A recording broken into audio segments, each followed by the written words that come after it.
दूसरे मर्तबा भी मेरे को हज कमेटी का मेंबर बनाए, पहले फिर चेयरमैन बनाए। मैं उनके लिए अल्लाह सुब्हान ताला से गुजारिश करता हूँ, अल्लाह सुब्हान ताला रात दुगनी दिन दुगनी उनको, और जो कौम की हमदर्दी और फिक्र रखते हैं, अल्लाह सुब्हान ताला उनके पूरे जायद हाजिरों को पूरा फरमाए। और साथ ही साथ जमीर अहमद साहब के साथ उनके वालिदा भी मेरे लिए हर वक्त दुआ करते थे। जो सियासत में जमीर साहब के साथ साथ हम चलते आ रहे हैं शुरू से, वो वालिदा का भी इस मौके पे शुक्रिया अदा करता हूँ। और मेरी वालिदा जो 80 साल की हो चुके हैं, अल्हम्दुलिल्लाह उनके लिए भी इस मौके पे शुक्रिया अदा करता हूँ। और तमाम जो उलमा इकराम मेरे लिए दुआ कर रहे हैं और मेरे साथ जो भी साथ दिए हैं उनका भी, और हमारे जो हज कमेटी मेंबर्स हैं बिलखुसूस मुजाहिद भाई, तमाम का मैं शुक्रिया अदा करता हूँ। 635 ಜನ ಹುಜ್ಜಾಜಕರಾಮ್ ಈ ಸಲ ಟ್ರಾವೆಲ್ ಮಾಡ್ತಾ ಇದ್ದಾರೆ, ಹಾಗೂ ಈ ಸಲ ಎಷ್ಟು ಜನ ಅಪ್ಲಿಕೇಶನ್ ಹಾಕಿದ್ರು ಎಲ್ಲರೂ ಟ್ರಾವೆಲ್ ಮಾಡ್ತಾ ಇದ್ದಾರೆ ಸಾಹೇಬ್ರೆ. 2800 ಜನ ಕ್ಯಾನ್ಸಲ್ ಮಾಡಿದ್ದಾರೆ. ಅದಕ್ಕೋಸ್ಕರ ಸಾಮಾನ್ಯ ಏನಾಗ್ತಾ ಇತ್ತು ಅಂದ್ರೆ ಅಪ್ಲಿಕೇಶನ್ ಹಾಕಿ ನಾವು ಹುರ್ರಾ ಮಾಡ್ತಾ ಇದ್ವಿ. ಆ ಹುರ್ರಾ ಪ್ರೋಸೆಸ್ ನಲ್ಲಿ ಸುಮಾರು ಜನ ವೇಟಿಂಗ್ ಲಿಸ್ಟ್ ನಲ್ಲಿ ಇರ್ತಾ ಇದ್ರು, ಅವರು ಎಲ್ಲ ಹೋಗಕ್ ಆಗ್ತಾ ಇರ್ಲಿಲ್ಲ. ಈ ಒಂದು ಸಂದರ್ಭದಲ್ಲಿ ನಮ್ ಜಮೀರ್ ಅಣ್ಣ ರಹೀಂ ಖಾನ್ ಸಾಹೇಬ್ ದುವಾಯಿಂದ ಈ ಸಲ ಯಾರು ಒಂದು ವೇಟಿಂಗ್ ಲಿಸ್ಟ್ ಇಲ್ಲ, ಎಲ್ಲರೂ ನಮ್ಮ ಕರ್ನಾಟಕದಿಂದ ಎಷ್ಟು ಅಪ್ಲಿಕೇಶನ್ ಬಂತು ಎಲ್ಲರೂ ಈ ಸಲ ಹಜ್ ಹೋಗ್ತಾ ಇದ್ದಾರೆ ಸರ್, ಅಲ್ಹಮ್ದುಲಿಲ್ಲಾ. ಸರ್, ನಾನು ಯಾವಾಗ ನಮ್ ಜಮೀರ್ ಅಣ್ಣ ನನ್ಗೆ ಬಂದು ಚಾರ್ಜ್ ಕೊಟ್ರು ಆವತ್ತಿಂದ ನಾನು ಕೆಲಸ ಮಾಡ್ಕೊಂಡು ಬರ್ತಾ ಇದ್ದೀನಿ. ನಾನು central minority affair minister mister Kiran Rijiju ಭೇಟಿ ಮಾಡಿ, ಲಾಸ್ಟ್ ಟೈಮ್ ಎಲ್ಲ ಸಿಕ್ಕಾಪಟ್ಟೆ ನಮ್ಮ ಹಜ್ ಕಮಿಟಿಯಿಂದ ಯಾರು ಹುಜ್ಜಾಜಕರಾಮ್ ಹೋಗಿದ್ರು ಸ್ವಲ್ಪ ಪ್ರಾಬ್ಲಮ್ಸ್ ಆಯ್ತು, ರೂಮ್ಸ್ ಪ್ರಾಬ್ಲಮ್ಸ್ ಆಯ್ತು, ಅಕಾಮಿಡೇಷನ್ ಪ್ರಾಬ್ಲಮ್ ಆಗಿ ಸುಮಾರು ಜನ ನಮ್ಗೆ ಕಂಪ್ಲೇಂಟ್ ಮಾಡಿದ್ರು. ನಾನು ಹೋಗಿ ಅವ್ರಿಗೆ ಮಾತಾಡಿ ಮೈನಾರಿಟಿ ಸೆಕ್ರೆಟರಿಗೆ, ಆಮೇಲೆ ಸಿಇಒಗೆ, ಜಾಯಿಂಟ್ ಸೆಕ್ರೆಟರಿಗೆ ಅವ್ರಿಗೆಲ್ಲ ಪರ್ಸನಲಿ ಭೇಟಿ ಮಾಡಿ, ನಾನು ನಮ್ಮ ಕರ್ನಾಟಕದಿಂದ ಎಷ್ಟು ಹುಜ್ಜಾಜಕರಾಮ್ ಹೋಗ್ತಾ ಇದ್ದಾರೆ ಅವ್ರಿಗೆಲ್ಲ ಈ ಸಲ ಈಸಿ ಫ್ಲೋ ಆಗಲಿ, ಪ್ಲಸ್ ಅಕಾಮಿಡೇಷನ್ ಚೆನ್ನಾಗಿ ಕೊಡ್ಲಿ ಅಂತ ರಿಕ್ವೆಸ್ಟ್ ಮಾಡಿ ಬಂದೆ ಸರ್.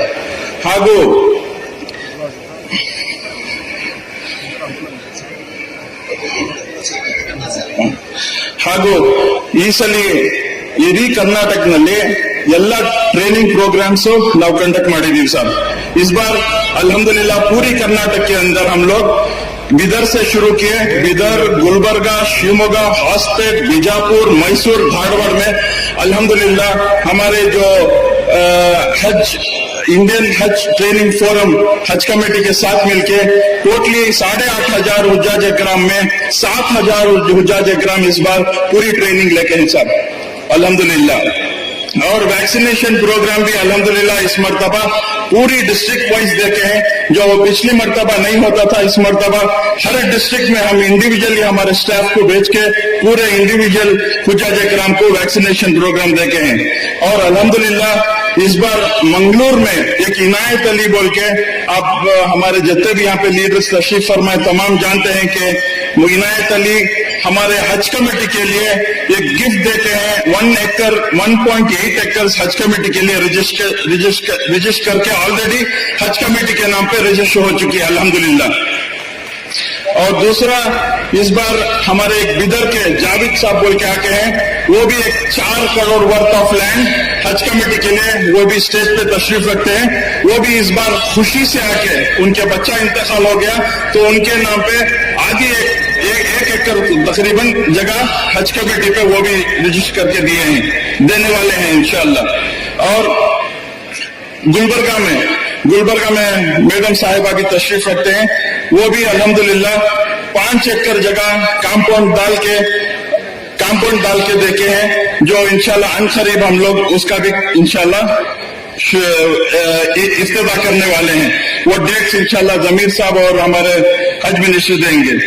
आखिर में मैं ये यहाँ पे हमारे जितने भी उलमा इकराम यहाँ पे तशरीफ रखे हैं उनका मैं दिल की गहराइयों से खैर और मकदम करता हूँ। मौलाना सगीर अहमद साहब, मौलाना हमारे जितने भी लीडर्स तशरीफ फरमाए, साहब जल्दी जाना बोल रहे हैं, इसलिए मेरी बात को खत्म करते हुए एक मर्तबा में तमाम हमारे जो साहिब सबको वेलकम करने के लिए टाइम काम होने की वजह से इंशाल्लाह गुलपोशी कर देंगे। मैं आखिर में एक थोड़ी चीज आपके लिए आपके जितने भी जायज हाजत हैं आप दुआ करें। साथ ही साथ मैं ये गुजारिश करता हूँ हमारे हिंदुस्तान के लिए, कर्नाटक के लिए और खुसूसी हमारे ऑनरेबल चीफ मिनिस्टर सिद्धरामैया साहब के लिए और हमारे जमीर अहमद साहब के लिए, रहीम खान साहब के लिए, कृष्णा बैरोगड़ा साहब के लिए, सलीम साहब के लिए, AC श्रीनिवास मूर्ति साहब के लिए, हमारे नसीर अहमद साहब के लिए, हमारे MP साहब नासिर हुसैन साहब के लिए, हमारे कनीज फातिमा साहिबा के लिए, बल्खीस बानू साहिबा के लिए, मंसूर अली खान साहब के लिए और जितने भी हमारे चेयरमैन यहाँ पे आए उनके लिए मैं पूरे गुलपोशी करने के टाइम पे पूरे नाम लूंगा। मेरे भाई जबी जो एडवोकेट जनरल हैं उनके लिए और तमाम मेरे जो मेंबर जो मेरे साथ दिन रात अल्हम्दुलिल्लाह कैंप में मेरे साथ दे रहे हैं, बिलखुसूस मुजाहिद भाई, मुजम्मिल भाई, शाहिद भाई, हमारे वासिल भाई, ये 4 मेंबर्स अल्हम्दुलिल्लाह दिन रात मेरे साथ खिदमत करते आ रहे हैं। पूजा काम को किसी तरीके से क्या भी परेशानी नहीं होना करके हम लोग पूरे एक होके काम कर रहे हैं और हमारे जितने भी वॉलंटियर्स हैं अल्हम्दुलिल्लाह जो वॉलंटियर्स खिदमत करते आए, अल्लाह सुब्हानहू तआला पूरे वॉलंटियर्स को भी अल्लाह सुब्हानहू तआला कबूल फरमाए। ये कहते हुए मैं अपनी जगह लेता हूँ और आप तमाम को फिर एक मर्तबा दुआओं की गुजारिश करते हुए मैं अपनी जगह लेता हूँ। अस्सलाम वालेकुम। सारे हिंदुस्तान के अंदर जब कभी भी अक़लियतों के साथ नाइंसाफी होती है, बेबाक अगर कोई आवाज निकलती है तो कर्नाटका से सिद्धरामैया साहब की जुबान से आवाज निकलती है। तो ये मैं चाहूंगा कि आप लोग ये सहारा हमारा, ये आसरा हमारा हमारे साथ रहे जब तक सिद्धरामैया साहब इस रियासत के वजीर आला रहेंगे। मैं समझता हूं कि हमारे साथ इंसाफ होता रहेगा। हर चीज, हर दिन, हर वक्त हम लोग इनके साथ रहते हैं और इनकी जो पहचान है और इनकी जो कोशिश है ज्यादा से ज्यादा सब लोगों के साथ ये साथ सबको इंसाफ मिलना चाहिए, सब लोगों के साथ इंसाफ होना चाहिए। यही एक मिशन उनका है और इंशाअल्लाह इस डायरेक्शन के अंदर, इस रास्ते के अंदर मैं समझता हूं कि बहुत बड़ी कामयाबी मिलेगी। और हाल ही में आप लोगों ने देखा होगा काफी चीजें हमारे सामने आ रही हैं, मैं उसका तस्करा नहीं करूंगा, आप लोग सब जानते हैं। बस ये दुआ करें कि अल्लाह ताला सिद्धरामैया साहब को हयाती दे, सेहत दे, तंदुरुस्ती दे और हमारे इस रियासत के वजीर आला बनकर रहने के लिए आप दुआ करें। बस इन चंद अल्फाज के साथ मैं अपनी जगह लेता हूं। अल्लाह हाफिज। ಭಾಗವಹಿಸಿರ್ತಕ್ಕಂಥ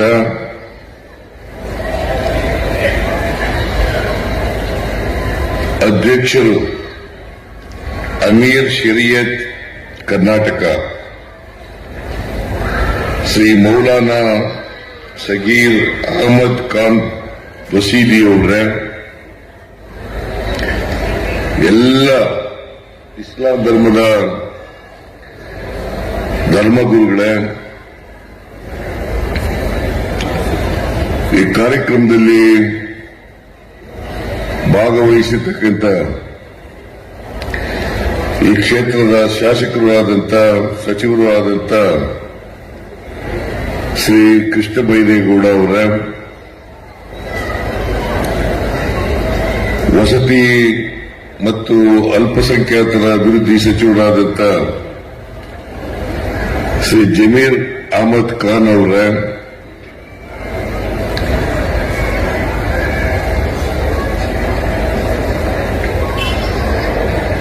ಪೌರಾಡಳಿತ ಮತ್ತು ಹಜ್ ಖಾತೆಯ ಸಚಿವರಾದಂಥ ಶ್ರೀ ರಹೀಂ ಖಾನ್ ಅವರ, ಮುಖ್ಯಮಂತ್ರಿಗಳ ರಾಜಕೀಯ ಕಾರ್ಯದರ್ಶಿಗಳಾದಂಥ ನಸೀರ್ ಅಹಮದ್ ಅವರ,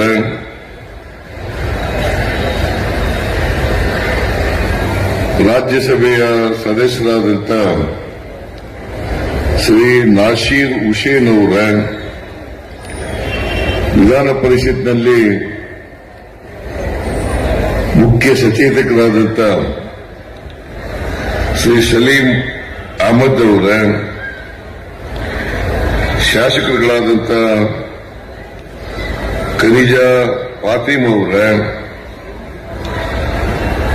AC ಶ್ರೀನಿವಾಸ್ ಅವರ, ಮೇಲ್ಮನೆಯ ಸದಸ್ಯರಾದಂಥ ಅಬ್ದುಲ್ ಜಬ್ಬಾರ್ ಅವರ, ಶ್ರೀಮತಿ ಬಲ್ಕೀಸ್ ಬಾನು ಅವರ,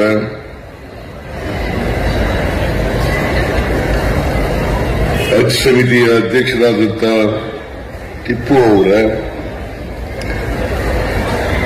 ವೇದಿಕೆ ಮೇಲಿರ್ತಕ್ಕಂಥ ಎಲ್ಲ ಆಹ್ವಾನಿತ ಗಣ್ಯರೇ, ಇಲ್ಲಿ ಆಗಮಿಸಿರ್ತಕ್ಕಂಥ ಆತ್ಮೀಯ ಬಂಧುಗಳೇ, ತಾಯಂದಿರೇ, ಮಾಧ್ಯಮದ ಸ್ನೇಹಿತರೆ, ನಾನು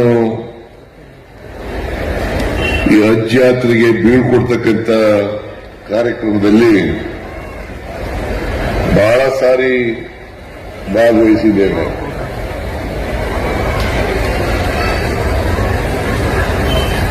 ಈ ಸಾರಿನೂ ಕೂಡ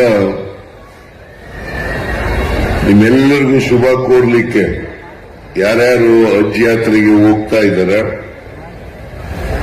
ಅವರೆಲ್ಲರಿಗೂ ಶುಭ ಕೋರ್ಲಿಕ್ಕೆ ಸರ್ಕಾರದ ವತಿಯಿಂದ ಮತ್ತು 7 ಕೋಟಿ ಜನರ ವತಿಯಿಂದ ನಾನು ಇವತ್ತು ಇಲ್ಲಿ ಬಂದಿದ್ದೇನೆ.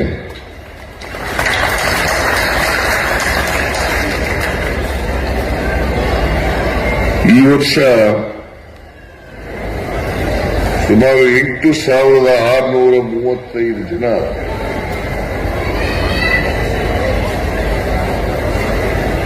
ಹಜ್ ಯಾತ್ರೆಗೆ ಹೊರಟಿದ್ದಾರೆ. ಮುಂದಿನ ತಿಂಗಳು 15ನೇ ತಾರೀಕಿನವರೆಗೂ ಕೂಡ ಸುಮಾರು 27 ವಿಮಾನಗಳಲ್ಲಿ ಪ್ರಯಾಣವನ್ನು ಮಾಡ್ತಾ ಇದ್ದಾರೆ.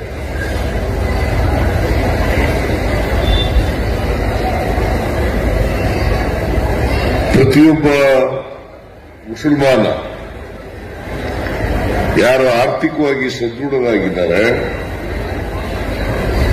ಆರೋಗ್ಯವಾಗಿ ಇದ್ದಾರೆ, ಅವರೆಲ್ಲರೂ ಕೂಡ ಒಮ್ಮೆಯಾದರೂ ಕೂಡ ಹಜ್ ಯಾತ್ರೆಯನ್ನ ಕೈಗೊಳ್ಳಲೇಬೇಕು ಅಂತಕ್ಕಂಥದ್ದು ಇಸ್ಲಾಂ ಧರ್ಮದಲ್ಲಿರ್ತಕ್ಕಂಥ 5 ಆಚರಣೆಗಳಲ್ಲಿ ಇದು ಒಂದು.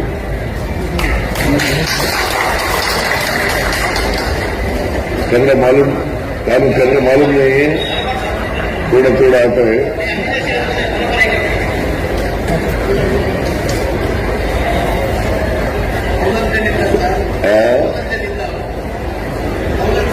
ಹೌದಾ? ಒಳ್ಳೆ ಚಾಮರಾಜನಗರ ಜಿಲ್ಲೆ ನಂಜನಗೂಡು ತಾಲೂಕು. ಅದರಿಂದ ಕನ್ನಡ ಗೊತ್ತಾಗ್ತದೆ ಅಂತ ಅನ್ಕೊಂಡಿದ್ದೀನಿ ನಾನು. ಕೌಲಂದಲ್ಲಿರೋ ಎಲ್ಲ ಮುಸಲ್ಮಾನರಿಗೂ ಕನ್ನಡ ಬರ್ತದೆ. ಇತ್ತೀಚಿನ ಮುಸಲ್ಮಾನರೆಲ್ಲರಿಗೂ ಕನ್ನಡ ಗೊತ್ತಿದೆ.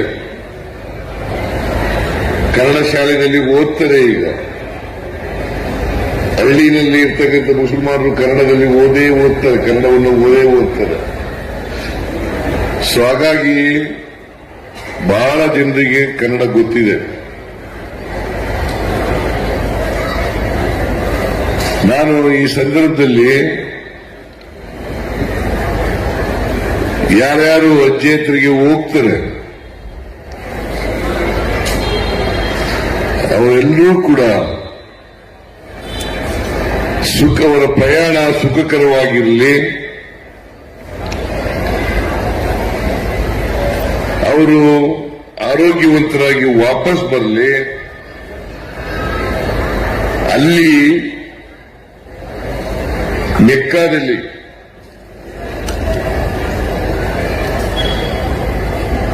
ಅವರು ಇಡೀ ದೇಶದ ಭಾರತೀಯರ ಪರವಾಗಿ ಪ್ರಾರ್ಥನೆಯನ್ನ ಮಾಡಬೇಕು ಅಂತಕ್ಕಂಥದ್ದು ನನ್ನ ಕೋರಿಕೆ. 7 ಕೋಟಿ ಕನ್ನಡಿಗರ ಪರವಾಗಿ ಪ್ರಾರ್ಥನೆಯನ್ನ ಮಾಡಬೇಕು ಅಂತಕ್ಕಂಥದ್ದು ನನ್ನ ಮನವಿ ಇರ್ತಕ್ಕಂಥ ಮಾತುಗಳನ್ನು ಈ ಸಂದರ್ಭದಲ್ಲಿ ಹೇಳಲಿಕ್ಕೆ ಬಯಸ್ತಾ ಇದ್ದೇನೆ. ನಮ್ಮ ಸರ್ಕಾರ ಯಾರನ್ನೋ ಓಲೈಸ್ಲಿಕ್ಕೋಸ್ಕರವಾಗಿ ಯಾವ ಕಾರ್ಯಕ್ರಮವನ್ನು ಕೂಡ ಮಾಡಲ್ಲ. ಯಾರನ್ನು ಓಲೈಸ್ಲಿಕ್ಕೋಸ್ಕರವಾಗಿ ಯಾವುದೋ ಒಂದು ಧರ್ಮದ ಜನರನ್ನ, ಒಂದು ವರ್ಗದ ಜನರನ್ನ ಓಲೈಸ್ಲಿಕ್ಕೋಸ್ಕರವಾಗಿ ಯಾವ ಕಾರ್ಯಕ್ರಮವನ್ನು ಮಾಡಲ್ಲ. ನಾವು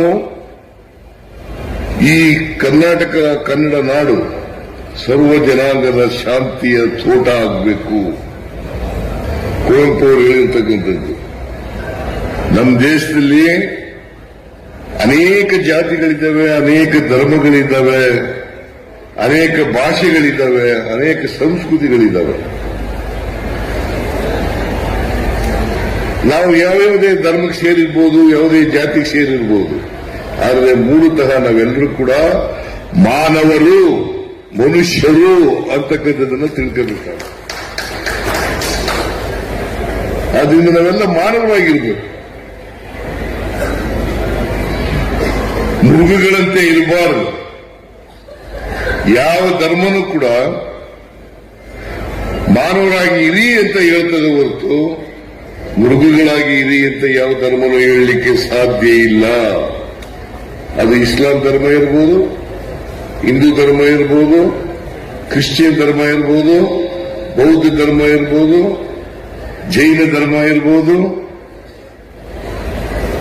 ಅಥವಾ ಪಂಜಾಬ್ ಧರ್ಮ ಇರ್ಬೋದು, ಸಿಖ್ ಧರ್ಮ ಇರ್ಬೋದು. ಯಾವುದೇ ಧರ್ಮನೂ ಕೂಡ ಮನುಷ್ಯತ್ವವನ್ನು ಬೋಧಿಸ್ತಾರೆ ಹೊರತು ಅಮಾನುಷವಾದಂತ, ಅಮಾನವೀಯವಾದಂಥ ವಿಚಾರಗಳನ್ನ ಎಲ್ಲೂ ಕೂಡ ಹೇಳಲ್ಲ. ಇದನ್ನ ಪ್ರತಿಯೊಬ್ಬರು ಕೂಡ ಅರ್ಥ ಮಾಡ್ಕೋಬೇಕಾಗ್ತದೆ. ಅದಕ್ಕೋಸ್ಕರ ನೀವೆಲ್ಲರೂ ಕೂಡ ದುವಾ ಮಾಡಬೇಕಾಗಿರ್ತಕ್ಕಂಥದ್ದು. ನಾವೆಲ್ಲ ಮನುಷ್ಯರಾಗಿರೋಣಪ್ಪ, ಮನುಷ್ಯ ಸಮಾಜ ನಿರ್ಮಾಣ ಮಾಡಲಿಕ್ಕೆ ಪ್ರಯತ್ನ ಮಾಡೋಣ, ಒಬ್ಬರೊಬ್ಬರನ್ನ ಪ್ರೀತಿಸ್ತಕ್ಕಂಥದ್ದನ್ನ ಮಾಡಬೇಕು, ಒಬ್ಬರೊಬ್ಬರಿಗೆ ಗೌರವಿಸ್ತಕ್ಕಂಥ ಕೆಲಸವನ್ನು ಮಾಡಬೇಕು. ದ್ವೇಷ, ಅಸೂಯೆ ಇದರಿಂದ ಏನನ್ನೂ ಕೂಡ ಸಾಧನೆ ಮಾಡಲಿಕ್ಕೆ ಸಾಧ್ಯ ಇಲ್ಲ. ನಾವು ಸಮಾಜವನ್ನು ನಿರ್ಮಾಣ ಮಾಡಬೇಕಾದ್ರೆ, ಒಂದು ಸೌಹಾರ್ದಯುತವಾದ ಸಮಾಜವನ್ನು ನಿರ್ಮಾಣ ಮಾಡಬೇಕು ಅನ್ನೋದಾದ್ರೆ ಪರಸ್ಪರ ಪ್ರೀತಿ ಗೌರವದಿಂದ ಬದುಕಬೇಕಾಗ್ತದೆ. ಅದಕ್ಕೆ ನಮ್ಮ ಸಂವಿಧಾನದಲ್ಲಿ ಸಹಿಷ್ಣುತೆ ಮತ್ತು ಸಹಬಾಳ್ವೆ ಇದನ್ನು ಬಹಳ ಸ್ಪಷ್ಟವಾಗಿ ಹೇಳಿದೆ. ಸಹಿಷ್ಣುತೆ, ಸಹಬಾಳ್ವೆ. ಇನ್ನೊಂದು ಧರ್ಮದವರನ್ನ ಸಹಿಸಿಕೊಳ್ತಕ್ಕಂಥ ಗುಣವನ್ನು ಬೆಳೆಸ್ಕೋಬೇಕು. ಇನ್ನೊಬ್ಬ ವ್ಯಕ್ತಿಯನ್ನ ಸಹಿಸಿಕೊಳ್ತಕ್ಕಂಥ ಗುಣ ಬೆಳೆಸ್ಕೊಳ್ಬೇಕಾಗ್ತದೆ.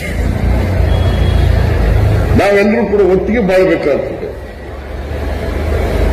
ಯಾರೇ ಆಗಿರಲಿ, ಅವರು ಹಿಂದೂಗಳಿರ್ಲಿ, ಮುಸಲ್ಮಾನರಿರ್ಲಿ, ಕ್ರಿಶ್ಚಿಯನ್ರಿರ್ಲಿ, ಬೌದ್ಧರಿರ್ಲಿ, ಸಿಖ್ರಿರ್ಲಿ, ನಾವೆಲ್ಲರೂ ಕೂಡ ಒಂದೇ ತಾಯಿಯ ಮಕ್ಕಳು ಅನ್ನೋ ರೀತಿಯಲ್ಲಿ ಬದುಕತಕ್ಕಂಥ ವ್ಯವಸ್ಥೆಯನ್ನ ನಿರ್ಮಾಣ ಮಾಡ್ಕೊಳ್ತಕ್ಕಂಥದ್ದೇ ನಾವು ಈ ಸಮಾಜಕ್ಕೆ ಕೊಡ್ತಕ್ಕಂಥ ಕೊಡುಗೆ ಅಂತಕ್ಕಂಥದ್ದನ್ನ ಅರ್ಥ ಮಾಡ್ಕೋಬೇಕಾಗ್ತದೆ. ಅದರಿಂದ ನೀವೆಲ್ಲರೂ ಕೂಡ ಹಜ್ಜಿಗೆ ಬಹಳ ದೂರ ಹೋಗ್ತೀರಿ, ವಿಮಾನದಲ್ಲಿ ಹೋಗ್ತೀರಿ. ನೀವು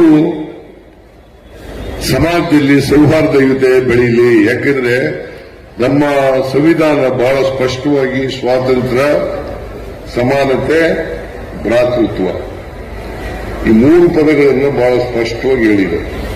ಸ್ವಾತಂತ್ರ್ಯ, ಸಮಾನತೆ, ಭ್ರಾತೃತ್ವ.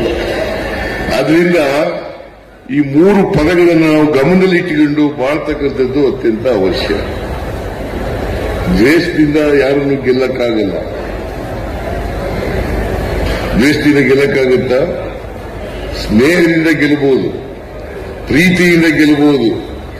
ಆದರೆ ದ್ವೇಷದಿಂದ, ವೈರತ್ವದಿಂದ ಯಾರನ್ನು ಕೂಡ ಗೆಲ್ಲಲಿಕ್ಕೆ ಸಾಧ್ಯ ಇಲ್ಲ.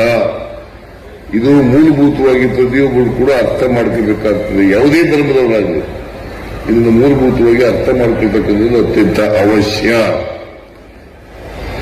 ಇದನ್ನು ನಾವು ಅರ್ಥ ಮಾಡ್ಕೋಬೇಕು ಅಂತಕ್ಕಂಥದ್ದು ನಾನು ಹೇಳಲಿಕ್ಕೆ ಬಯಸ್ತಾ ಇದ್ದೇನೆ. ನಾನು ಸರ್ಕಾರದ ಮುಖ್ಯಸ್ಥನಾಗಿ ಯಾವುದೋ ಒಂದು ಧರ್ಮದವರನ್ನು ಓಲೈಸಲಿಕ್ಕೆ ಅಥವಾ ಅವರ ಅಭಿವೃದ್ಧಿಗೆ ಕೆಲಸ ಮಾಡತಕ್ಕಂಥದ್ದಲ್ಲ. ಈ ಸಮಾಜದಲ್ಲಿ ಇರ್ತಕ್ಕಂಥ ಎಲ್ಲ ಬಡವರು, ಯಾವುದೇ ಧರ್ಮಕ್ಕೆ ಸೇರಿರಲಿ, ಯಾವ ಜಾತಿಗೆ ಯಾವ ಜಾತಿಗಾರ ಸೇರಿರಲಿ, ಎಲ್ಲರೂ ಕೂಡ ಸಮಾನ ಅವಕಾಶಗಳಿಂದ ಬದುಕಬೇಕು, ಸಮಾನವಾಗಿ ಬದುಕಬೇಕು. ಈಗ ನಾವು ಸ್ವಾತಂತ್ರ್ಯ ಬಂದ ಮೇಲೆ ಪಾರ್ಟಿಷನ್ ಆಯಿತು. ನಮ್ಮಲ್ಲಿ ಭಾರತದಲ್ಲಿ ಕೆಲವು ಮುಸಲ್ಮಾನರು ಉಳ್ಕೊಂಡ್ರು, ಅವರೆಲ್ಲ ಭಾರತೀಯರು, ನಾವೆಲ್ಲ ಭಾರತೀಯರು. ನಾವು ಭಾರತೀಯರಾಗಿ ಇರಬೇಕು ಹೊರತು ಬೇರೊಂದು ಯೋಚನೆ ಮಾಡತಕ್ಕಂಥ ಕೆಲಸವನ್ನು ಮಾಡಬಾರದು. ಮುಸಲ್ಮಾನರು ಕೂಡ ನಮ್ಮ ಅಣ್ಣ ತಮ್ಮದಿರು ಅಂತಕ್ಕಂಥ ಭಾವನೆಯನ್ನು ಬೆಳೆಸಿರ್ತಕ್ಕಂಥದ್ದು ಅತ್ಯಂತ ಅವಶ್ಯ. ಹಿಂದೂಗಳು ಕೂಡ ನಮ್ಮ ಅಣ್ಣ ತಮ್ಮಂದಿರು, ಕ್ರಿಶ್ಚಿಯನ್ರು ಕೂಡ ನಮ್ಮ ಅಣ್ಣ ತಮ್ಮಂದಿರು. ಅದನ್ನ ಬೆಳೆಸ್ಕೋಬೇಕು. ಅದು ಬೆಳೆಸ್ಕೊಂಡಾಗ ಮಾತ್ರ ಸೌಹಾರ್ದತೆಯಿಂದ, ಸಮಾನತೆಯಿಂದ ಬಾಳಲಿಕ್ಕೆ ಸಾಧ್ಯ ಆಗ್ತದೆ. ಇದನ್ನು ನಾವೆಲ್ಲರೂ ಕೂಡ ಅರ್ಥ ಮಾಡ್ಕೋಬೇಕು. ಬಹುಶಃ ದೇವರು ಸಮಾನತೆ ಬಯಸ್ತಾನೆ ಹೊರತು ದ್ವೇಷದ ಸಮಾಜವನ್ನು ಬಯಸಲಿಕ್ಕೆ ಸಾಧ್ಯವೇ ಇಲ್ಲ. ಸಮಾನತೆಯ ಸಮಾಜ, ಪ್ರೀತಿ ವಿಶ್ವಾಸ ಇರ್ತಕ್ಕಂಥ ಸಮಾಜ, ಅಂತ ಸಮಾಜ, ಮಾನವೀಯತೆ ಇರ್ತಕ್ಕಂಥ ಸಮಾಜ, ಅಂತ ಸಮಾಜ ಬಯಸ್ತಾರೆ ಹೊರತು ದ್ವೇಷದಿಂದ ಕೂಡಿರ್ತಕ್ಕಂಥ ಬೇರೆ ಬೇರೆ ಅಸಮಾನತೆಯಿಂದ ಕೂಡಿರ್ತಕ್ಕಂಥ ಸಮಾಜವನ್ನ ಬಯಸಲಿಕ್ಕೆ ಸಾಧ್ಯವೇ ಇಲ್ಲ. ಅದಕ್ಕೋಸ್ಕರ ನಮ್ಮ ಸರ್ಕಾರ ಎಲ್ಲ ಜನಾಂಗದವರು, ಎಲ್ಲ ಧರ್ಮದವರು ಎಲ್ಲರನ್ನೂ ಕೂಡ ಸಮಾನವಾಗಿ ಕಾಣ್ತಕ್ಕಂಥ ಕೆಲಸವನ್ನು ಮಾಡ್ತೇವೆ. ಈಗ ನಮ್ಮ ರಾಜ್ಯದ ಬಜೆಟ್ 4,09,000 ಕೋಟಿ. ಅದರಲ್ಲಿ ನಿಮಗೂ ಕೂಡ ಎಷ್ಟು 4,500 ಕೋಟಿ. ಅದು ದೊಡ್ಡದಲ್ಲ.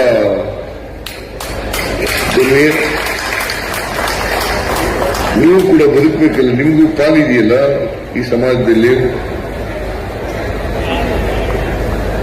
ನಿಮ್ಮ ಪಾಲನ್ನು ನಾವು ಕೊಡಬೇಕು, ಹಿಂದೂಗಳ ಪಾಲನ್ನು ಅವರು ಕೊಡಬೇಕು, ಕ್ರಿಶ್ಚಿಯನ್ರ ಪಾಲನ್ನು ಅವರು ಕೊಡಬೇಕು. ಎಲ್ರಿಗೂ ಹಂಚಿಕೆ ಆಗ್ಬೇಕಲ್ಲ. ಈ ದೇಶದ ಸಂಪತ್ತು ಎಲ್ರಿಗೂ ಹಂಚಿಕೆ ಆಗ್ಬೇಕಲ್ಲ. ಈ ನಾಡಿನ ಸಂಪತ್ತು ಎಲ್ರಿಗೂ ಹಂಚಿಕೆ ಆಗ್ಬೇಕಲ್ಲ.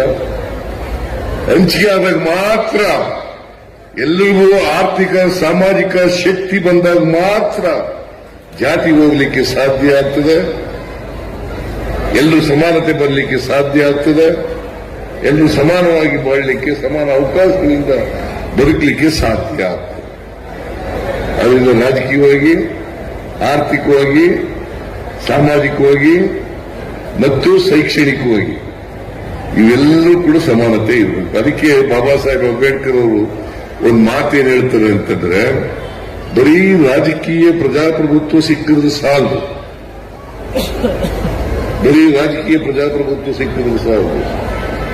ನಮಗೆ ಯಾವಾಗ ಆರ್ಥಿಕ ಸಾಮಾಜಿಕ ಪ್ರಜಾಪ್ರಭುತ್ವ ಸಿಗ್ತದೆ ಆಗ ಮಾತ್ರ ಸ್ವಾತಂತ್ರ್ಯ ಬಂದದಕ್ಕೆ ಸಾರ್ಥಕ ಆಗ್ತದೆ ಅಂತಕ್ಕಂಥ ಮಾತುಗಳನ್ನ ಹೇಳಿದೆ.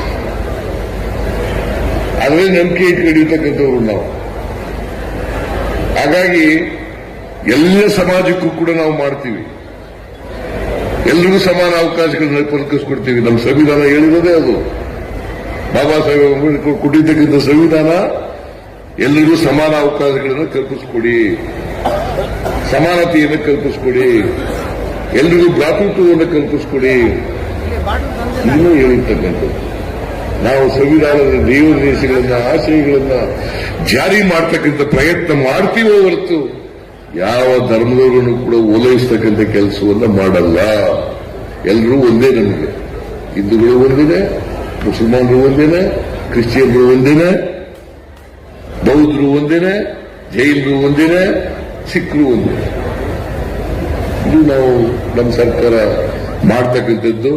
ಅದರಿಂದ ನಿಮಗೆ ನ್ಯಾಯಯುತವಾಗಿ ಸಿಕ್ಕಬೇಕಾದಂತ ನಿಮ್ಮ ಹಕ್ಕುಗಳನ್ನ ರಕ್ಷಣೆ ಮಾಡತಕ್ಕಂಥದ್ದು ನಮ್ಮ ಜವಾಬ್ದಾರಿ. ಅದನ್ನು ಮಾಡ್ತಾ ಇದ್ದೀವಿ. ಯಾರು ಏನಾರು ಹೇಳ್ಕೊಳ್ಳಿ,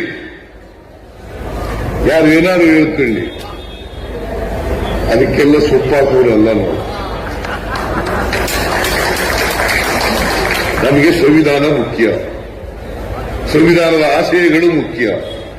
ಸಂವಿಧಾನದ ಆಶಯಗಳನ್ನು ಈಡೇರಿಸತಕ್ಕಂಥ ಪ್ರಾಮಾಣಿಕ ಪ್ರಯತ್ನವನ್ನು ಮಾಡ್ತೇವೆ. ಪ್ರಜಾಪ್ರಭುತ್ವವನ್ನ, ಸಂವಿಧಾನವನ್ನ ರಕ್ಷಣೆ ಮಾಡತಕ್ಕಂಥ ಕೆಲಸವನ್ನ ಮಾಡ್ತೇವೆ. ಆದ್ರಿಂದ ಇವತ್ತು ನೀವೆಲ್ಲ ಜಮೀರ್ ಅಹಮದ್ ಖಾನ್ ಅವರು ಬಹಳ ಏನೇನು ಈ ಹಜ್ ಭವನ ಆದ್ಮೇಲೆ ಏನೇನು ಕಾರ್ಯಕ್ರಮಗಳನ್ನು ಮಾಡಿದ್ದೇವೆ, ನಮ್ಮ ಸರ್ಕಾರ ಏನೇನು ಮಾಡಿದೆ ಅಂತಕ್ಕಂಥ ಕಾರ್ಯಕ್ರಮಗಳೆಲ್ಲ ಹೇಳಿದ್ದಾರೆ. ನಾನು ಮತ್ತೊಮ್ಮೆ ಅದನ್ನೆಲ್ಲ ಪ್ರಸ್ತಾಪ ಮಾಡಕ್ ಹೋಗೋದಿಲ್ಲ. ಇಲ್ಲಿ ನಾನು 14ನೇ ತಾರೀಕು ಮಂಗಳೂರಿಗೆ ಹೋಗ್ತಾ ಇದ್ದೀನಿ. ಮಂಗಳೂರಿನಲ್ಲಿ ಒಂದು ಹಜ್ ಭವನ ಆಗ್ಲೇಬೇಕು. ಅದಕ್ಕೆ ಶಂಕುಸ್ಥಾಪನೆಯನ್ನ ಮಾಡ್ತೇನೆ. ಅವತ್ತು 16ನೇ ತಾರೀಕು ಶಂಕುಸ್ಥಾಪನೆಯನ್ನ ಮಾಡ್ತೇನೆ. ಆಮೇಲೆ ಜಮೀರ್ ಅಹಮದ್ ಖಾನ್ ಅವರು ಗುಲ್ಬರ್ಗಕ್ಕೆ ಹೋಗ್ತಾ ಇದ್ದಾರೆ. 6ನೇ ತಾರೀಕು ಅದಕ್ಕೆ ಶಂಕುಸ್ಥಾಪನೆಯನ್ನು ಮಾಡ್ತೇವೆ. ಇದಕ್ಕೂ ಕೂಡ 10 ಕೋಟಿ ಕೊಟ್ಟಿದ್ದೀನಿ ಈ ಸಾರಿ. ಇದು ಪರ್ಮನೆಂಟ್ ಆಗಿ ಒಂದು ಸ್ಟ್ರಕ್ಚರ್ ಅನ್ನ ಮಾಡಬೇಕು. ಯಾಕಂದ್ರೆ ಪ್ರವಾಸಿಗರು ಬರ್ತಾರೆ, ಇಲ್ಲಿಗೆ ಬಂದವರಿಗೆ ಉಳ್ಕೊಳ್ಳಿಕ್ಕೆ ಜಾಗ ಬೇಕು ಅಂತೇಳಿ ಅವ್ರಿಗೋಸ್ಕರವಾಗಿ 10 ಕೋಟಿ ರೂಪಾಯಿಯನ್ನ ಕೊಟ್ಟಿದ್ದೀವಿ. ಇವತ್ತು ಇಲ್ಲಿ ಟೆಂಪರರಿಯಾಗಿ ಶೆಡ್ ಹಾಕಿದಿರಲ್ಲ, 1 ತಿಂಗಳವರೆಗೆ ಇರಬೇಕಲ್ಲ, 15 ದಿನ 20 ದಿನದವರೆಗೆ ಇರಬೇಕಲ್ಲ. 1 ಕೋಟಿ ರೂಪಾಯಿ ಆಗುತ್ತೆ ಇದಕ್ಕೆ. 2 ಕೋಟಿ 10 ಕೋಟಿ ಕೊಟ್ಟು ಪರ್ಮನೆಂಟ್ ಆಗಿ ಸ್ಟ್ರಕ್ಚರ್ ಮಾಡಿಬಿಟ್ರೆ ಈ ಸಮಸ್ಯೆ ಬರದೇ ಇಲ್ಲ. ಅದಕ್ಕೋಸ್ಕರವಾಗಿ 10 ಕೋಟಿ ರೂಪಾಯಿಗಳನ್ನ ಈ ಸರ್ಕಾರಕ್ಕೆ ಕೊಟ್ಟಿದ್ದೇನೆ.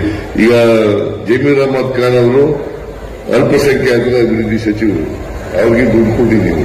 ಇವೆಲ್ಲ ಮಾಡಪ್ಪ ನೀವು.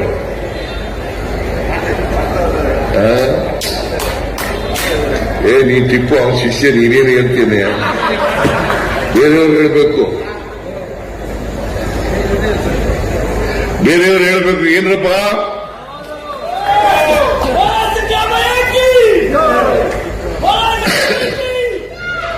ಆದ್ರಿಂದ ನಾನು ನಿಮ್ಮಲ್ಲಿ ಇಷ್ಟೇ ಮನವಿ ಮಾಡೋದು, ನಿಮ್ಮಲ್ಲಿ ಶಿಕ್ಷಣ ಹೆಚ್ಚಾಗಬೇಕು. ಸಾಚಾರ್ ಕಮಿಟಿನಲ್ಲಿ ಬಹಳ ಕಡಿಮೆ ಶಿಕ್ಷಣ ಕಡಿಮೆ ಇದೆ ಅಂತ ಹೇಳಿದ್ದಾರೆ. ಶಿಕ್ಷಣ ಜಾಸ್ತಿ ಆಗದೆ ಹೋದ್ರೆ ಸ್ವಾಭಿಮಾನ ಬರಲ್ಲ.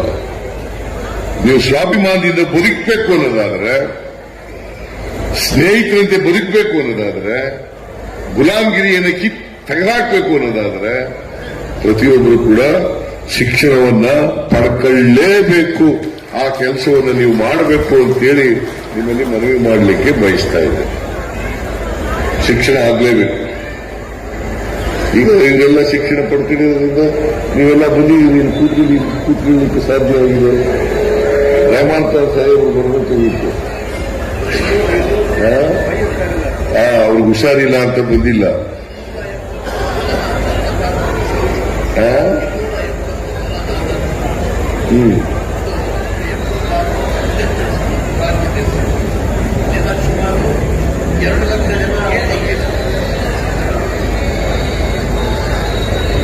ನಾನು ಸರ್ಕಾರ ಏನೇನು ಮಾಡಿದೆ ಅವೆಲ್ಲ ಹೇಳಕ್ ಹೋಗಲ್ಲ. ಅದನ್ನ ನೀವೆಲ್ಲ ಜನಗಳಿಗೆ ಹೇಳಬೇಕು. ನೀವು ನಾನೇ ಹೇಳಿದ್ರೆ ಅದು ಚೆನ್ನಾಗಿ ಕಾಣಿಸಲ್ಲ. ನಾವು ನಮ್ಮ ಸರ್ಕಾರ ಏನ್ ಮಾಡಿದೆ ಅದನ್ನ ಜನರಿಗೆ ಹೇಳಬೇಕು. ನೀವು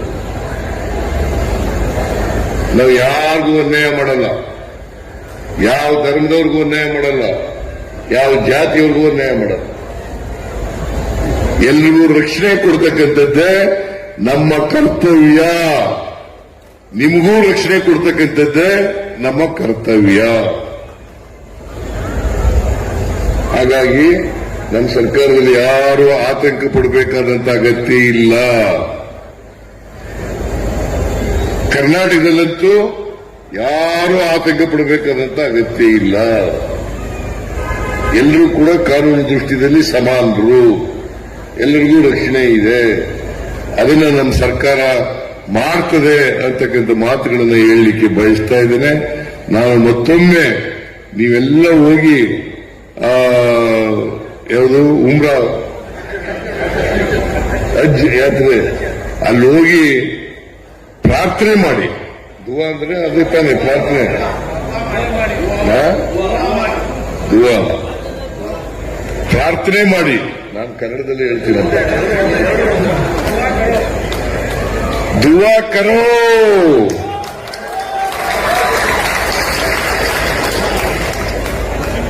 ಅದನ್ನ ಮಾಡಿ ಎಲ್ಲರೂ ಚೆನ್ನಾಗಿರೋಣ, ಒಟ್ಟಾಗಿರೋಣ, ಒಂದು ತಾಯಿ ಮಕ್ಕಳಂತೆ ಬದುಕೋಣ. ಅದನ್ನ ಅಂತ ವಾತಾವರಣವನ್ನು ನಿರ್ಮಾಣ ಮಾಡ್ತಕ್ಕಂಥದ್ದಕ್ಕೆ ನೀವೆಲ್ಲರೂ ಕೂಡ ದೇವರಲ್ಲಿ ಪ್ರಾರ್ಥನೆ ಮಾಡಿ ಅಂತ ಹೇಳಿ ನಿಮ್ಗೆಲ್ಲ ಒಳ್ಳೇದಾಗಲಿ ಅಂತ ಹೇಳಿ ಶುಭ ಕೋರಿ ನನ್ನ ಮಾತುಗಳನ್ನು ಮುಗಿಸ್ತೇನೆ. ಜೈ ಹಿಂದ್.